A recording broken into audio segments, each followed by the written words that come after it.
Okay. Good. All right, looks good. I will officially call the meeting to order. And we have basically one issue tonight, which is discussion of the condemnation of Strawberry Lane to become a public road. I think, it's kind of odd for us to be bringing up the fact that we want to consider making a private road a public road. Many times we've had residents come to the board and ask us to consider looking at certain private roads and have them become public roads. I think there's actually even this road, Strawberry Lane, has actually residents of Strawberry Lane in the past, at least, have asked the board to consider, not this board, but a different board to consider it. But I would say that this is a very different case than the other ones we've heard in the past.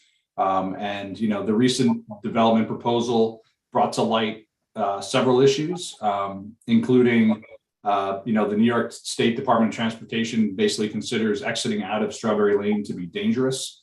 So I think there's a real safety concern the way it is now. And then secondly, one of the main components of our development of multifamily, which would include some affordable, is that the special permit says you have to repair the road and fix up the road in order to make it, safer and, more usable. So one of the things we found out was that the owner, which we didn't know who the owner was, we figured it would come out during the process, and it actually has. It seems that it was a developer that is basically an owner in absentia, doesn't really exist anymore. So, getting them to agree to have someone fix their road is a near impossibility. So, I think the only potential, if we want to eventually have that, land developed, which obviously we did because we spent 2 years trying to rezone it to have it be developed as multifamily, which would includes at least some affordable housing, that we need to address this road issue, directly. And this is really, the way that I think that would get us there would be to make it a public road and take ownership of it. I think one of the interesting discussions, and Larry was part of it, I believe, was with the New York State Department of Transportation. So Larry, I don't know if you want to maybe, again, the purpose of what we're doing tonight is this has all just come to light. We want to just basically, speak with the village attorney, Mary Ann, who's here tonight, to understand how this works, what the process would look like. No decisions are going to be made tonight, but we are going to learn, hopefully, kind of the process, how it works from a legal perspective, and as well as hopefully a rough timeline on what this would mean. But that's kind of why we're here, and hopefully we'll have some interesting conversation. Larry, I don't know if you want to touch on the New York State Department of Transportation meeting you had, which was, where they really highlighted the safety issues of this road. Yeah, so as you mentioned, I did meet with New York State DOT. I was an invited guest. It wasn't my meeting. The developer, Wilder Balter, had arranged for a conversation with DOT. I jumped onto the meeting, and from a high level standpoint, what I found, is that the DOT, if they said it once, they said it several times. Why don't you just close the road down? They felt that the sight lines were very difficult turning onto Broadway, and they posed that question: why don't you close it down? And of course, the answer to that is, well, we can't just close it down. It's not owned by us. The people that live along it have a right to ingress and egress over it. So it's not as simple as it may seem. So, obviously there are other ways have to be figured out, but DOT certainly believes it's unsafe. And I think the people that use it on a regular basis can see that as well. So that was the high level, portion of that conversation with DOT back in May or June.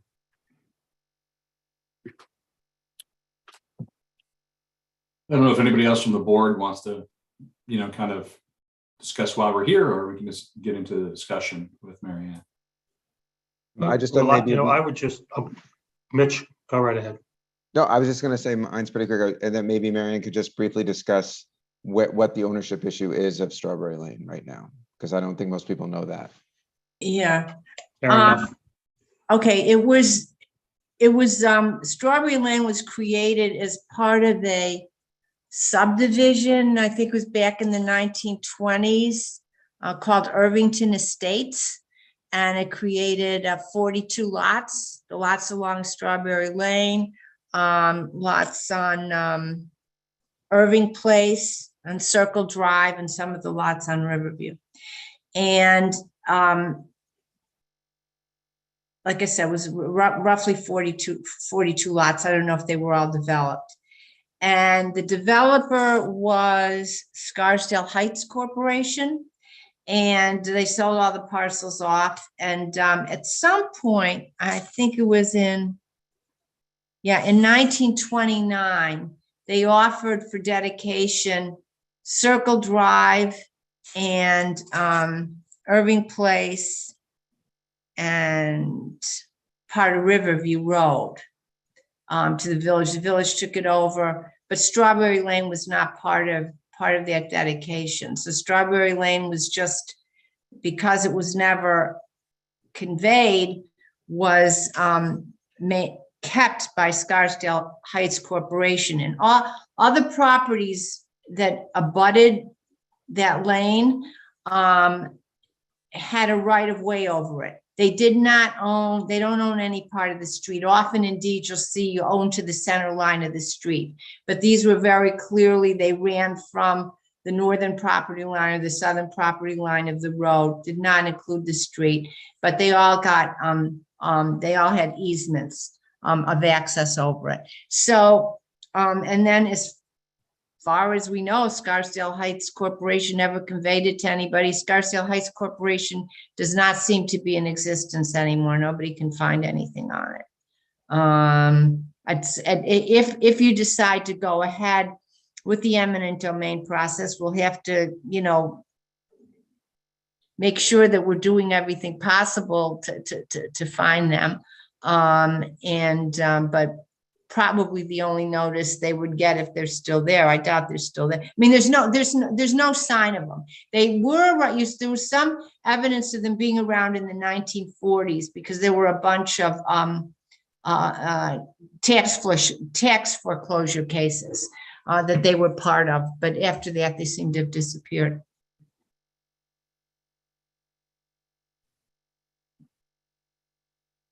Was that it? Was that your question, Mitch? Oh, yeah, no, thank you very much. That was I appreciate that. Thank you. So it might not be the worst thing in the world if we found it, if during the course of the search, and I guess, how does the search get done there? And, in those situations, do you go up to Albany and look at handwritten records or? Yeah, there's, I know that,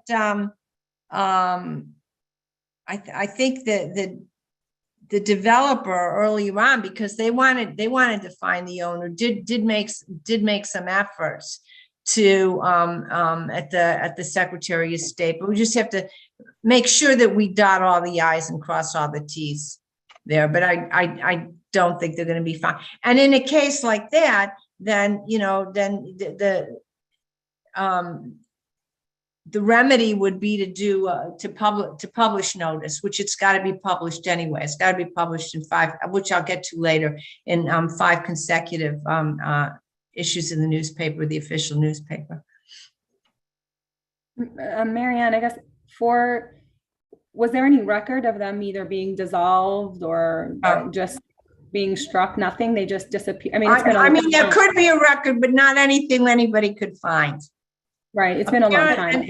And the stuff that's that old, none of it is on on the Department of State website or anything, because it's too old. And I guess the internet. Yeah. But even before internet, sometimes some people like Hastings Irvington put its old stuff on, but it doesn't seem that they have. I think there's some like file box that's there. You could have somebody search the file box to see if it's in there, but it wouldn't have updated information about what happened to it, just that it existed. But I guess we'll go through that. I guess I'd ask on that, maybe the title what if, if you decide to go forward and we hire a title company, ask the title company to do that.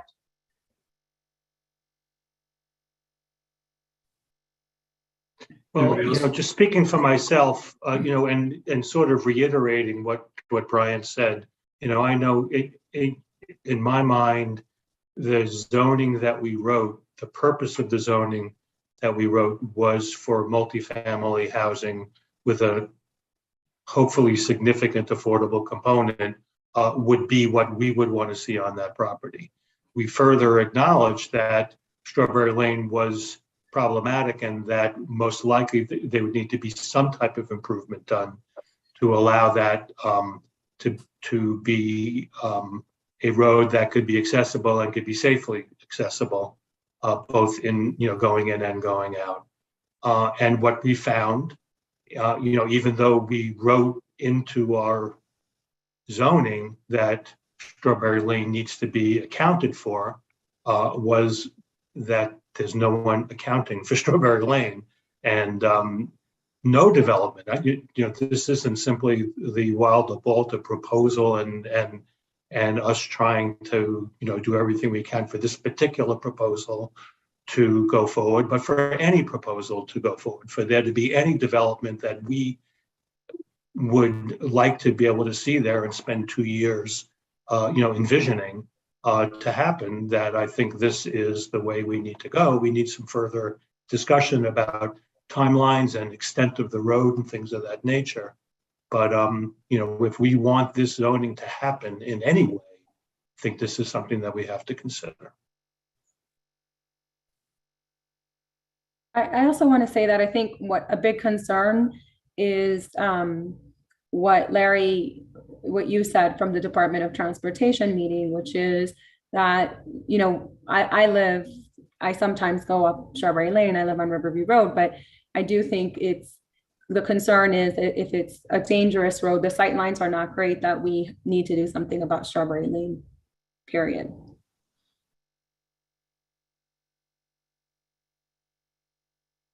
Great. Nobody else has any comments at this point. Otherwise, Mary Ann, I don't know if you want to tell us what it would entail if we decide. What the steps are. Yeah. Larry, do you have that outline that I sent? I do, yes. It might be a little bit easier Sure. to look at. I mean, to follow along. But Can you see that okay? Yes? Yes. Yes. while Larry's doing that, whoops. Should be on the screen. Yeah, I don't have it, but does everybody else? Yes. Yes. We all have it, I Yes. think. Okay, I don't, but it doesn't matter because I also have a hard copy here. And I'm not sure whether I checked out a while but what I was saying is what you've got to do, the public hearing is the first step in the process if you decide to go forward with the process. But prior to that, you've got to determine exactly what it is that you want to acquire, which part of the street you want to acquire. There is a Strawberry Lane on a map, and then there's Strawberry Lane as it actually exists right now. And you have to figure out which part of it you're going to take. And I think we could talk about, I don't know if you want to talk about that now or you want to talk about that after I go through the whole process.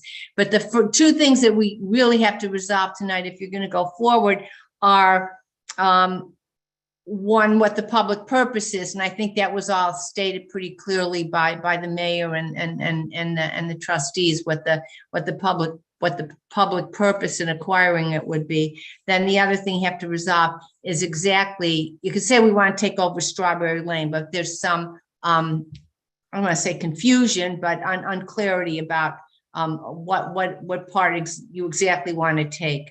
And once it will order a map and a legal description and order the title.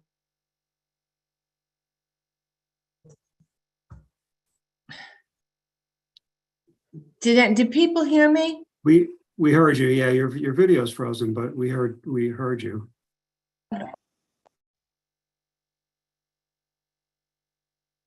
Oop, I think she just dropped off, so let's just hold off here for a second. There we go. Larry, I went out and back in again. Can you hear me now? Yep. All right. I don't know. I'm really sorry about that. I don't know why that happened. Which part did people hear? I think we heard it all, I think actually. we heard Okay. all. Yeah. Okay.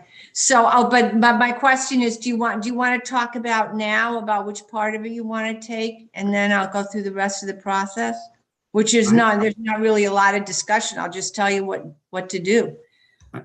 I'd like to see a map if we have that shows I do have a map. Yeah. both the real and the paper Strawberry Lane. Well, I'll show you what I have. I think it's going to show you what you're thinking of. Can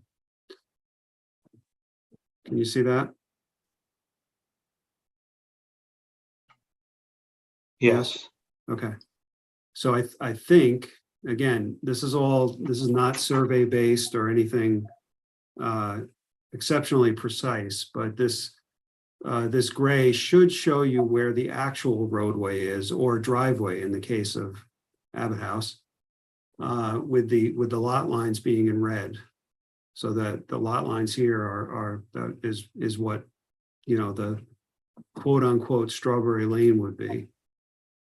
So Larry, where it says Riverview Road cutting in there, everything to the right of that is the driveway to Abbott House? If you, yeah, from there to the right is all Abbott House driveway? Yeah, I think this map. It's Irving Place. That's Irving. This is Irving. This is Irving Place. So yeah. But this property here is Abbott House right here. So. Oh, gotcha. All right.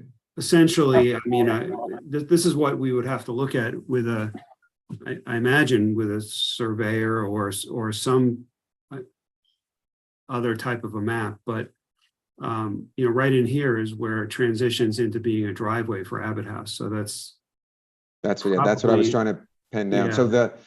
So the 7 Irving Place, 9 Irving Place properties are beyond the Abbott House driveway. Yes. Yeah. And they all front on Irving Place. And they right, and they don't connect. They don't access directly to Strawberry Lane, I don't believe. They might have, a right of way, but I believe there's a fence in between. Right. So it does. Thank you. It doesn't show it here, but my understanding is that there is an extension of Strawberry Lane that is not paved and extends into some of that back area. And the reason I'm bringing it up is, I think it would be further to, I think it's around where 7 Irving Place is. I'm not 100% sure. I think it's actually, if you follow the road before it makes the left up to Riverview, where Larry is that's the paper road, I think. Yeah. It goes through my backyard. Hold on one second. Yeah, let me I may have a interactive version of what we were just looking at. Hold on. All right, hold on. It's like acrobatics here. All right. So this is I think that's the back area that Brian was just talking about. That is it. Yep. Yeah. So I think that's your house. Actually. That's my house. Yeah. So yeah, I mean, this is theoretically this is on paper Strawberry Lane, but clearly there's no there. So but my only thought process was conceivably some of that might be able to be used as a pathway for students to get to Riverview Road and then onto the high school and the middle school. If we were taking over more than just a paved area, but that seems like that might be a difficult thing. Yeah, I mean, we haven't looked closely, at least with a survey. I'm gonna take a wild guess that maybe there's some private use of this area back here. Brian, wild guess, right? No, but not intentional. I can look now and see fences everywhere. Yeah, so I don't. Yeah. it's gonna get a little complicated back there. Right, and I Yes, guess certainly would fences, complicate things. right, fences make possession, I would guess, at some points. Well, I don't know if legally, but no, I don't know about that, but it certainly makes it more complicated, that's all. Mhm. All right, you wanna, you good with the map, or, I mean, so I think it's, I mean, to me, the natural breaking point is almost where the paper road and the real road diverge. yeah, right in this area right here, Yeah, Where the street enters the Abbott House property. correct. right, which is somewhere around here, Yeah. yeah. Okay, so is everybody in agreement that that's the part that we want to acquire? Well, my question was, are we trying to acquire the black dotted line or everything between the red dotted lines? I believe it's everything between the red, because that would be the right of way, the full right of way. Right, okay, I mean, that's what I would say too, but I just want to be sure it's clear. But it looks like that actually goes into part of the building of 9 Strawberry Lane now. Well, I mean, that's part of the title work that would have to be done. Yeah, And again, this is not survey grade what you're looking at here. sure. So. Very true. Very true. But it very well could be. I mean, there's intrusions like that all the time along roads and properties. I think if we think about it in terms of the public purpose for looking into taking over Strawberry Lane, we're essentially trying to provide a better access for everyone, right? So I think it's important that we cover all of the houses that actually face onto Strawberry Lane, and I think that makes the area that Larry suggested, where it goes into the Abbott House, where it diverges, to be the place where we're making sure we're taking care of every resident to make sure they're all have safer egress and ingress into Strawberry Lane, right? Because as far as the other purpose of allowing that site to be developed, you know, that is only for the bottom part, if I'm not incorrect, right? That I know they need to know what they're working on and stuff, but ultimately we're really trying to make sure that all the residents are taken care of. Is that am I right about that? I think so. Yeah, okay. Yeah.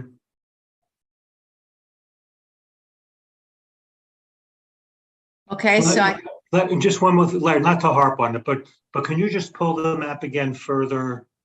Right, exactly. So all of this red dotted area is a paper extension of Strawberry Lane? Yes. We were actually So- told that it was owned by a railroad company, by our title company. So, Uh-huh. which is interesting as well. Who knows if they were right, but that's what a they, railroad company, no. yeah, that's what they told us. It was owned by some woman, yeah, there's a picture of it in there, Larry, yeah, anyway, but wait, can you right now, can you turn from Strawberry Lane onto Irving Place? No, No, You can't, okay, there's a fence. okay, well, so that makes sense. so, okay, so again, all of that property is property that people are able to use and don't own and don't pay taxes on, including Brian's little sliver. Well, I don't know the extent that people are using it. I think there's probably intrusions here and there, but or maybe more than that. I don't know, but yes, to the extent that it's being used, you know, it's someone else's By the property. adjacent property owners, Yeah. yeah. Right. All right, just curious. Okay, so I think we've settled on that, and the purposes have been stated pretty clearly. So as I said, the first step in the acquisition process would be to notice the public hearing, and that you would do that by publishing the notice in 5 successive issues of the Journal News, like between 10 and 30 days, not less than 10 or more than 30 days before the hearing. Then we've got to do the best we can to serve notice on the property owner, Scarsdale Heights Corp. And then we've also got to serve notice on the owners of the property that have right of way over Strawberry Lane, because under the EDPL, a real estate right is defined as including an easement. So we would have to notify everyone there. Now, I know the people on Strawberry Lane will have to look a little bit more closely at the deeds of some of the people who don't have addresses on Strawberry Lane to see which of them also might have that right of way in their deed. I know that the title company has looked at that, but we'll follow up with that. And and this is important. The notice to the property owners has to state that if they plan on challenging the condemnation through a judicial review, they can only do it on the basis of objections that they raise at the hearing. So let's say somebody comes to the meeting, you know, in August when you're going to call for the public hearing, and they make a case for why they don't think you should take over the road. If they don't also come to the public hearing, they can't rely on that objection in court. So the public should also, I know that the public is watching tonight, you should know that, so that any objections you have, any issues you want to raise, you've got to do it at the public hearing. It doesn't count if you send a letter to the mayor or publish something in the newspaper or even come to the August meeting. It's got to be done at that public hearing. So then the public hearing would just be like all other ones we have, that you'll, say what your purpose, exactly what you're taking over. You'll have the maps by then. You'll submit all that into the record, hear public comment, and that will have to have that hearing will have to be recorded and a transcript made. And then that transcript has to be made available to anybody who asks for it. Should also start the secret review that night, which is probably not a lot more than announcing that you're the lead agency on it. You're the only agency, so you'll be doing the secret review of it. It's an action that requires secret review. So just remember, just because it's a secret review doesn't mean you have to do an environmental impact statement. Your secret review may say, hey, listen, we don't think this is going to have any negative environmental consequences, or maybe you think it will. So anyway, you start that night. Okay. Then after go to the next page, Larry. Then after the public hearing, you'll make findings and a determination. We'll draft those up. That should also include the secret determination and the effects of the acquisition on the environment and neighboring residents. And then within 90 days, now that's within 90 days. It could be 7 days after. It doesn't mean it adds 90 days, but sometime after the public hearings concluded, you have to publish a synopsis of the findings and determination in 2 successive issues of the Journal News. And it's got to have a statement. There's a few details in there that are here just so we've got it, that it has to state that these determinations would be forwarded upon request. And the synopsis also has to be sent to each assessment record billing owner. I'm not sure what that meant, but I would assume it's everybody that we gave notice to the first go round, everybody who might have an interest in it, and have to inform them of the deadline for judicial review and of what court it could be reviewed. Then the next step is, if anybody, in fact, wants to challenge the determination and findings, they've got 30 days after the last newspaper publication. And then the proceeding is brought, it's actually a special proceeding brought in the appellate division. It's not like a usual case. It's brought in, starts in Supreme Court. It's a special proceeding brought in the appellate division. And the questions that could be brought up in that proceeding are whether the proceedings were in conformity with the New York and US constitutions, whether the acquisition is within the Board of Trustees jurisdiction, did the determination and the findings comply with the eminent domain procedure law and with SECRA, and whether a public use, benefit, or purpose will be served by the acquisition. So it's important issues, but narrow issues, only those issues.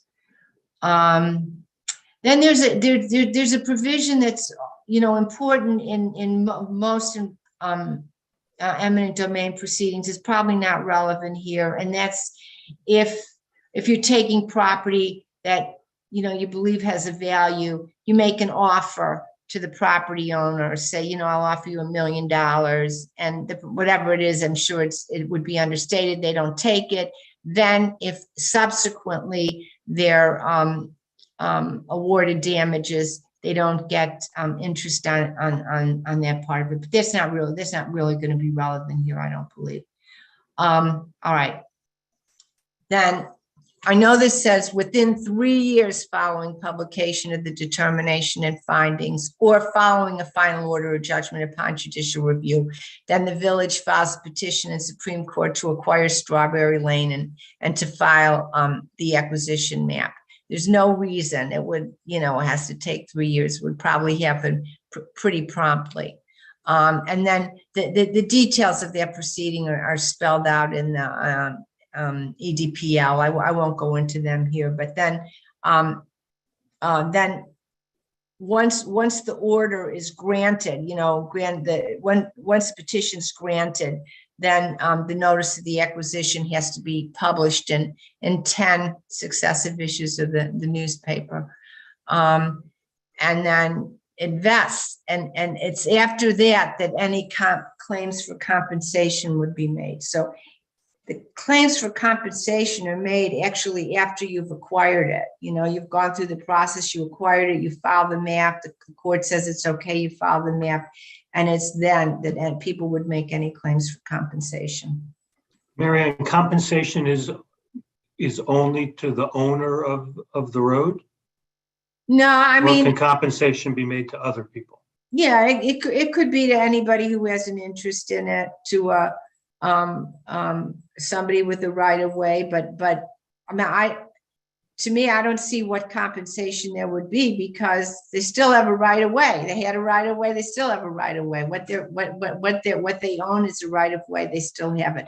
That doesn't mean people can't, you know, come up with arguments about why they should be compensated. But if they did, that's the point it would be brought up. If somebody wants to argue, you know, well, no, I'm not going to give anybody ideas, but I don't think there's any basis for compensation, but that doesn't mean that somebody can't you know, come up with some creative damages. Seems to me like the newspaper lobbyists wrote this law. Yeah, I know. I was just in how many publications are there? A minimum of 17, right? Yeah, it's pretty good. Good for them. Yeah.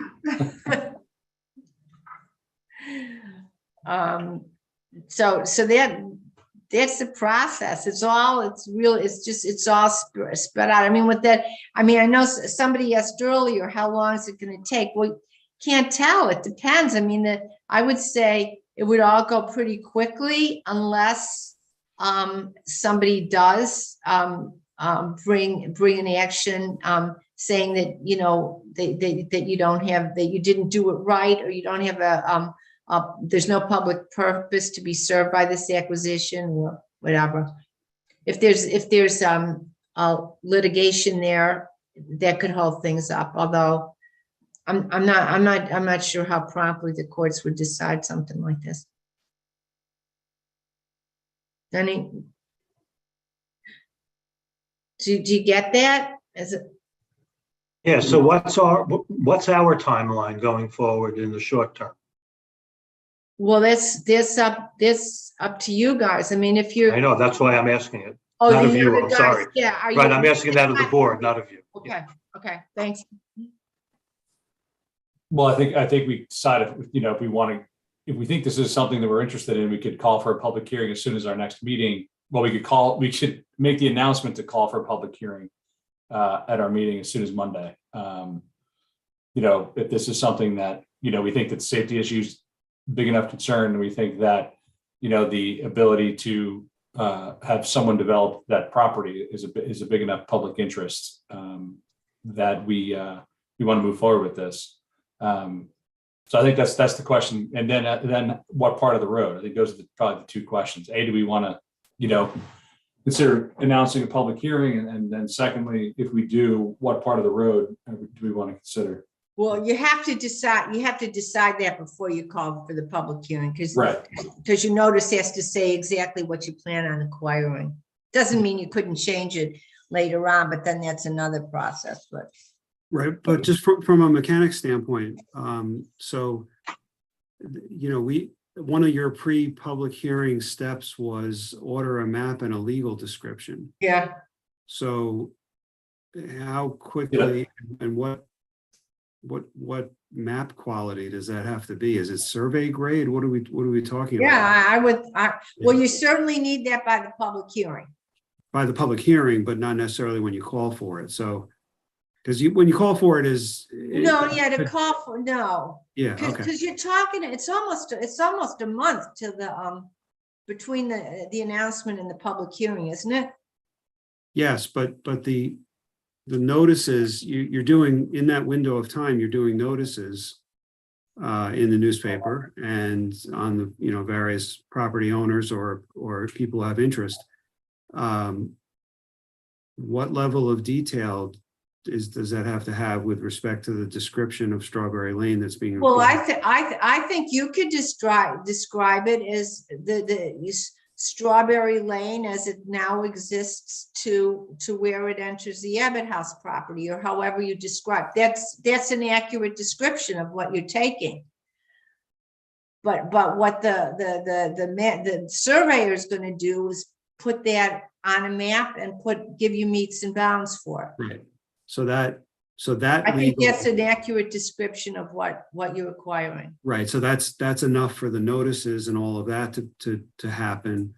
But the legal description, the meets and bounds, wouldn't have to be ready until the public hearing. Public hearing. Okay.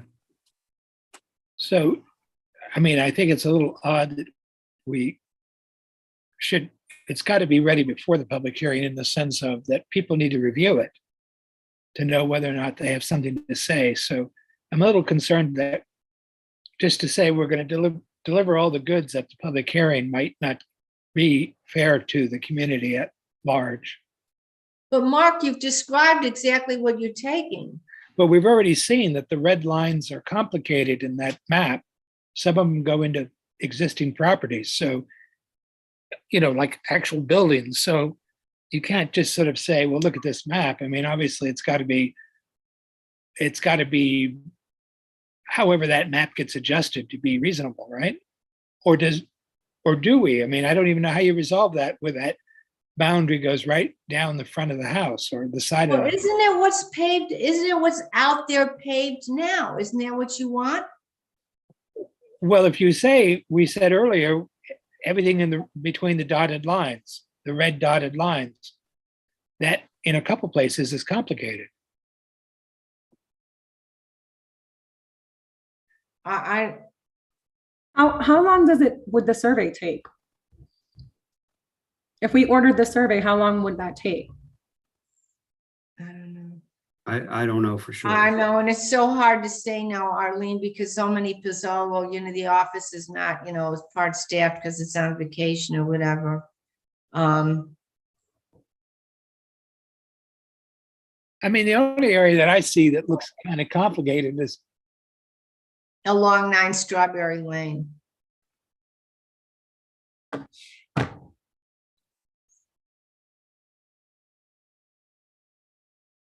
But Larry, is there any precision to that tax map? I've always said that these maps are not necessarily survey grade. Yeah, So It the just gives you answer an is idea. they are fairly precise. And when you see something like this, you know, with this type of an anomaly, there's probably some accuracy to that. How, you know, exactly how accurate it is, I'm not sure, but it's not a survey, that's for sure. Anyways, I guess this is why I'm saying I think that we really should have our survey in hand before we have that meeting. The second thing I was going to say is just that we want to make sure we have the meeting at a time of year where people aren't going to feel upset that they can't make it. I mean, we've had this experience over and over again since I've been on the board, which is, you know, obviously summer is bad for people. They feel like they're being left out of important issues if they're away. But it turns out September is pretty bad too for most people. So I just want to point that out, that in our experience, we have to be careful about picking a time where everyone feels like, you know, kids are back at school, life has gotten back into a regular pattern, and they can actually think straight enough to come to a meeting. So Well, again, just because there's a public meeting doesn't mean it's going to get voted on No, at but- that public meeting. It can be Yeah, extended. but you know what? that public meeting is key, according to what Mary Ann Yeah, was saying. Well, Yeah, any Larry, comments, Nate? Yeah, Larry, I think you're right. You could continue the public hearing, I guess, but it probably wouldn't be a bad idea to have it, you know, the hearing be one night. And maybe Mark's point makes some sense. I mean, actually, it wasn't until I saw this that I realized the issue, except for 9 Strawberry Lane. It doesn't seem to make much difference, but Well, it's gonna take, I don't know, let's say just for, you know, estimation, a month to get a survey. Like, no, in a couple. so is there a lot lost by calling for the public in September, calling for the public hearing in October? Just a little bit of time. I mean, if we wait to call for it, you know, the first, if we try to get the survey now, and we call the first September meeting, we could call for the public hearing in October. You know, basically it's a month later. But I don't think there's any super rush to this. It's been dangerous for years. You know, it's only been brought to our attention recently, but you know, and We don't have to have the survey to call for the public hearing. I just think we have to have the But survey. you have to be far enough along, Right, right? we'd have to have it sufficiently, at least probably a week before the public hearing, so people could have access to it. yeah, and we also did hear from at least one resident on Strawberry Lane that, you know, they were disappointed they couldn't hear this tonight. So it gives them a chance to listen to this meeting. It also gives them a chance, you know, people a chance to, you know, hear about this, because you know, I have to imagine that Strawberry Lane folks are pretty well informed about this by now, but that gives them a chance to send us their thoughts and feelings as well. Right. I would also reiterate what Mary Ann said, that while we more than welcome, you know, comments both at our meetings and letters that can be read into our minutes, only the comments at the public hearing are the comments that can then be used in legally. Is that is that Yes. correct, Mary Ann? So Yes. even if we have 2 meetings before the public meeting, you know, I would still encourage people to speak to us, to write letters, and to be at those meetings and to speak, but to understand that would not give them legal standing. Legal standing only would be achieved at the public hearing. Just, Mary Ann, on that point, if their letters were read into the record at that public meeting, does that count, or they have to be present? No, they don't have to speaking? be there. No, that would be part of the record of the public hearing if the letter's read. So they could, okay, so if, just for the public to know that if they couldn't make that meeting and they submitted a letter that was then read at the meeting, that would give them standing. Yeah. Okay, It's not so much giving them standing as it is, they can't raise those objections. They can't raise objections in court that weren't raised to you guys at the public hearing. So if you want to look at doing this in October, you have an October 3rd meeting and October 17th meeting, I believe. Is there any harm in calling for a public hearing this coming Monday to be held on one of those 2 dates? Then you have a pretty big window of time to get your survey in order. The notifications have to be done in a time window that's keyed on the public hearing date. So not less than 10 days, not more than 30 days. So that's a window of time that's there regardless. But it gives you time to get the survey in order. So by the time you do those notifications, you'll either have the survey or you'll be very close to having the survey at that point. If you figure a survey might be 4 to 6 weeks, I don't know. If you try to expedite things. So you don't have to wait to September to then call for the hearing in October, because that gives you not a big window date-wise. Well, why is, okay. I think you're right. You can call for a public hearing 4 or 6 weeks out. Why not, right? Right. Well, yeah, but the thing is, Mark, if your point is you're supposed to know, you're supposed to be able to say what property you're acquiring, and you shouldn't say that until you've decided on what exact property you're acquiring. I think in August, you could say your intention is in September to formally call for a public hearing in October. I think that might be a better way to do it. Okay. I think it's good, just what that works too. I just think it is, I think Mark, you make a good point about making sure people have sufficient time to know when the public hearing is going to be. I think we should, allow enough time for people to kind of plan for it as well.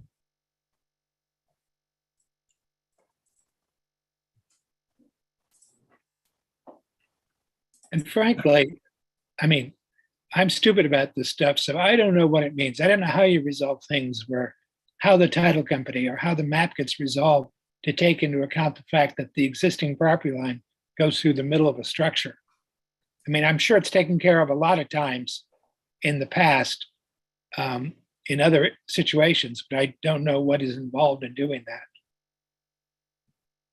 Yeah, but Mark, you would just, you're not bound by what's in that map. What you're acquiring is what you say you're acquiring, and you would not take part of the building. You have the map redrawn, so it's Just a road or something. yeah. Right. That makes sense if that's the standard way. But then where does that piece of property go to, that kind of triangular nether piece? Does that just get deeded over to the existing property owners so that they're— Or is it just a paper road like in my backyard? Yeah, deeded by whom? I mean, it gets pretty complicated, but I think, look, there's lots of, if you look at this as a right of way, if it becomes, let's say it were to become a village right of way, there are lots of intrusions into the village right of way that people have put either without approval or unknowingly or whatever. Whether it's a wall or there's a whole series of features that people have put in the village right of way, not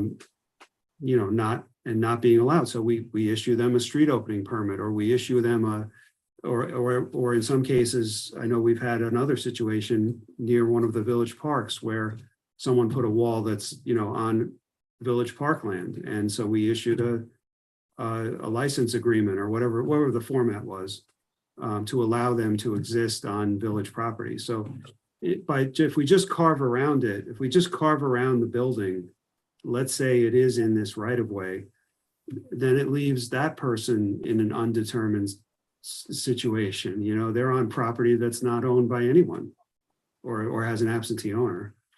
So It seems to be of mutual benefit for everyone to take care of these kinds of unknown, I don't want to call them overlaps. They're no man's zones in a sense. Well, could be. So they I guess my super practical question, I think these are all interesting questions that we probably can't answer tonight, but if we want to call for a meeting, a month and a half out on Monday, that's fine with me. You know, I think Mark's point is correct that, you know, we want to give people plenty of time to digest this. We want to make sure that we're not, you know, getting the survey the Friday before the meeting on a Monday or something like that. So, you know, but to me, if we schedule the meeting now, or we on Monday, or if we schedule a meeting, that first meeting in September, I'm kind of indifferent. You know, I don't think it matters too much to me either way. We'll mention it at the meeting in September anyway. So. See, I wouldn't want anybody to be able to argue that you called for the public hearing before you settled on exactly what it was you were acquiring. So that's why I make the recommendation that we get it figured out. You announce, just to give everybody plenty of time, you know, to set that date aside, that in September, we intend to call for public hearing in October. And then you've got everything, you know, you'll have everything ready to go, your newspaper notice and everything. So there'd be enough time. You could do it at either October meeting. And this way, we'll also let people be well aware of the date. Yeah, right. So you're not calling for, you can announce a public hearing, but it's not your formal calling for it. This is just saying there's going to be, we intend to have a public meeting on. Okay. No, we intended the September meeting to call for a public hearing in October on the acquisition of Strawberry Lane. Okay. Is, I think, the safest way. That makes sense. And it's likely the second meeting in October? I think that probably makes sense. Gives us more time to get all our ducks in a row, especially with all the newspaper announcements and all that kind of stuff. Right. It says, I don't think the process should be rushed. You know, I think the process should feel coherent and just taking its time and going through and going to the next step and making sure at each step that things are running the way they're supposed to be running. I think for better or for worse, since I've been mayor, I've never been accused of rushing. maybe to Larry's chagrin, but Larry Schaffler. Well, I agree with what I've heard.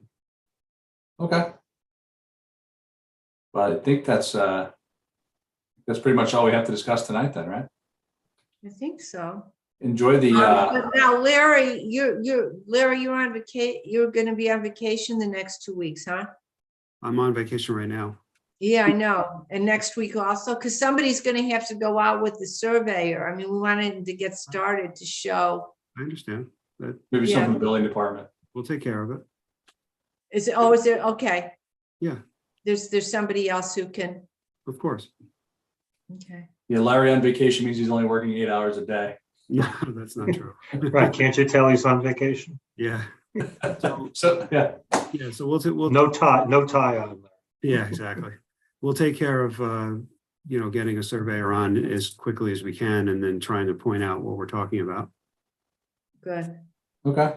Well, I think that paper map is a good starting point. That makes it a lot easier to Yeah. see what the issues are, but they're still going to have to work from the meets and bounds that are on record. Yeah, of course. I mean, they can't just, that's what they're going to do. Well, theoretically, yeah, but theoretically, the meets and bounds on record are the red lines that were on that map. What the infrastructure, whether it's the roadway or someone's house or a wall, I mean, those are what's out in the field. But the meets and bounds, those red lines are what's on file off of deeds. So, I mean, that's how the tax maps get generated. All right.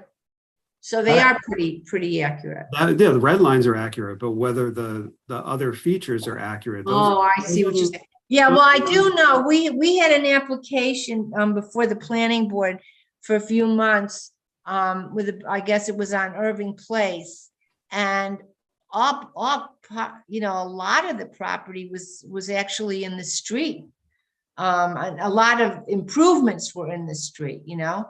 It didn't look like the street, but when you looked at the map, they were in the street. It was problematic, because it turned out the person, the applicant pulled them all out of there, but there was pre-existing stuff there. Yeah, but to point out the part that's inaccurate or less precise is any of the features, sorry, I'm zooming in, any of the features that are on here, like the buildings or the roadways, parking lots, all of that all comes from satellite imagery. So that's where you lose the precision. The red lines are from tax maps, which are more precise, but still not as precise as a survey, but certainly much more precise than a satellite image. Right. So that's why Oh, there's- okay. So what you're saying is 9 Strawberry might actually not be in the road. again, that until you see a survey, you really can't make a decision like that, or, Right. make a We'll find determination. out. Right. All right, everybody. Thank you very much. Okay. Okay. Enjoy the rest of summer. Yep. Thanks. We'll see you. Good night. Actually, I'll see you Monday. See you Monday. Bye, everyone.